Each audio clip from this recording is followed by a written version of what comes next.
The Farme Colliery engine was described as early as 1879 as being in many respects the most remarkable old steam engine in existence. It is a rare survivor of the earliest workable type of steam engine, the Newcomen or atmospheric engine. The engine was built in 1810 for a coal mine in Rutherglen and worked for over 100 years, lifting coal and men and pumping water out of the mine. This atmospheric engine was invented in the early 1700s by a little-known English engineer called Thomas Newcomen. We don't know exactly when he built his first engine, but by 1712 he had a pumping engine working successfully at a coal mine near Dudley Castle in the Midlands. This was more than 50 years before the Scots engineer James Watt built his more famous steam engine. In fact, Watt himself was overseeing a waterworks project in Dalmarnock at the time our engine was being built, and is said to have been so fascinated by it, he paid several visits to examine the engine.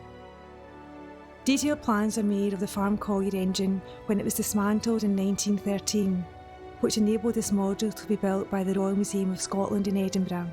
The model shows us how the engine would have looked when it was working. Here you can see the rocking beam that transferred the movement of the piston to the crankshaft. These engines were sometimes called beam engines because of their distinctive nodding beam. The beam was powered by a piston which moved up and down inside a cast iron cylinder. Unlike a steam engine though, the piston wasn't forced up by steam pressure. Instead, steam was fed into the cylinder and then condensed by a jet of cold water. This created a partial vacuum inside the cylinder, and the piston was then pushed down by the pressure of the surrounding atmosphere. This is why Newcomen engines are sometimes known as atmospheric engines. The downside of this approach was that Newcomen engines weren't very efficient. All of this heating up and cooling down of the cylinder wasted a lot of energy. However, the engines were easy to build because of the low steam pressure meant that their engineering didn't have to be very exact. This, combined with the fact that the engine wasn't under any expensive patents, unlike Watt's steam engine, meant that the Newcomen engines continued to be built for years after the Watt engine appeared. The castings for our engine were made at the Kilmackie foundry in the east end of Glasgow. Having the engine made locally kept the cost down. The cylinder was sealed with hemp rope wrapped around the piston. A layer of water was kept on top of the piston to maintain the seal. Here you can see one of the engine's original haystack boilers.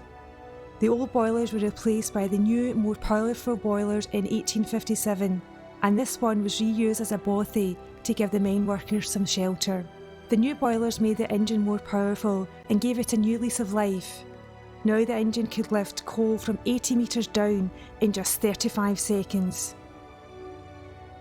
Retired engineer and steam enthusiast Bert Crooks has built models to explore how the Farme Colliery engine worked. Here Richard Lamb demonstrates one of Bert's models in a home video.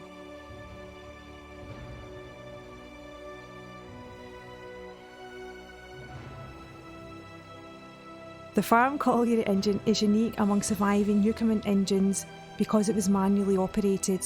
The valves to let steam and water into the cylinder of most beam engines were operated automatically by a connection from the beam.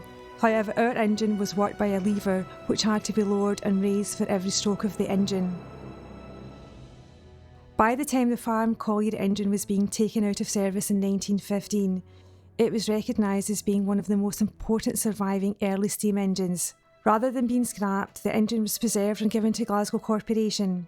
It was only in the 1980s that the opening of Summer Lee presented the opportunity to rebuild the Farme Colliery engine. Today there are fewer than 10 Newcomen engines left in the world.